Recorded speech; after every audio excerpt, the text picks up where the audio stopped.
সকলকে স্বাগতম জানাচ্ছি কুকিং ব্লগের আরেকটি রেসিপিতে। মিষ্টি কদু, ডাঁটা শাক সহ শিম আলু বেগুন দিয়ে শুটকি মাছ রান্নার রেসিপি। তো এখানে আমি শুটকি মাছটাকে কেটে নিয়েছি, সবজিগুলোকেও কেটে ধুয়ে নিয়েছি।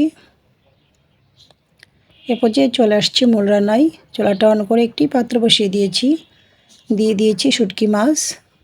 নাড়াচাড়া করে শুটকি মাছটাকে খানিকটা টেলে নেব, এতটা কড়া করে টালবো না।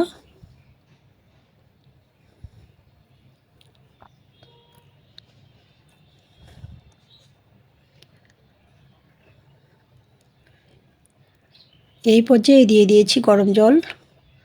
গরম জলটা ফুটে ওঠার পর শুটকি মাছ নামিয়ে ভালো করে ক্লিন করে নেব। চুলায় আরেকটি পাত্র বসিয়ে দিয়েছি, দিয়ে দিয়েছি পরিমাণ মতো তেল, পরিমাণ মতো পেঁয়াজ বাটা, রসুন বাটা। নাড়াচাড়া করে নিচ্ছি। ভালো করে ধুয়ে রাখা শুটকি মাছটা অ্যাড করে দিয়েছি, আবারও নাড়াচাড়া করে নিচ্ছি।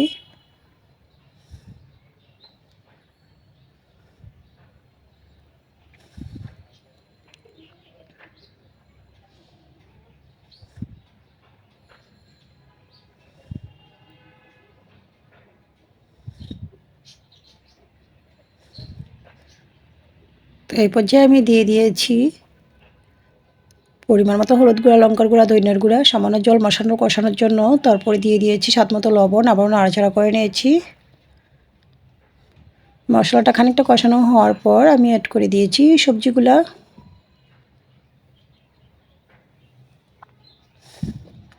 ঢাকনাটা দিয়ে দিয়েছি, ফিরে আসছি কয়েক মিনিট পর। ঢাকনাটা নামিয়ে স্বাদ মতো কাঁচা লঙ্কা দিয়েছি, আবারও নাড়াচাড়া করে নিচ্ছি।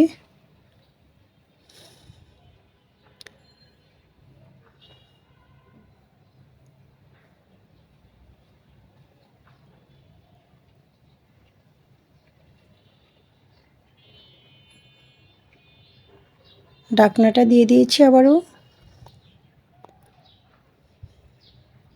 ফিরে আসছি কিছুক্ষণ পর, ঢাকনাটা নামিয়ে আবারও নাড়াচাড়া করে নিচ্ছি।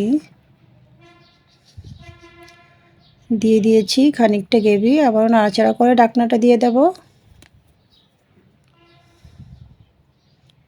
ফিরে আসছি কয়েক মিনিট পর, ঢাকনাটা নামিয়ে দিয়ে দিয়েছি উপর থেকে কুচি করে রাখা ধনিয়া পাতা। নাড়াচাড়া করে মিনিট খানেক রান্না করে নেব।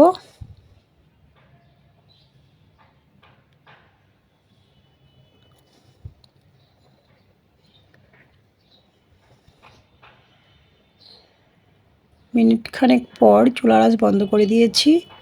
তো রেডি হয়ে গিয়েছে আমার শুটকি মাছ দিয়ে মিষ্টি কদু শাক রান্নার রেসিপি। রেসিপিটি ভালো লাগলে আমার ফেসবুক পেজটা ফলো এবং ইউটিউব চ্যানেলটা সাবস্ক্রাইব করে সাথেই থাকুন। সকলকে ধন্যবাদ।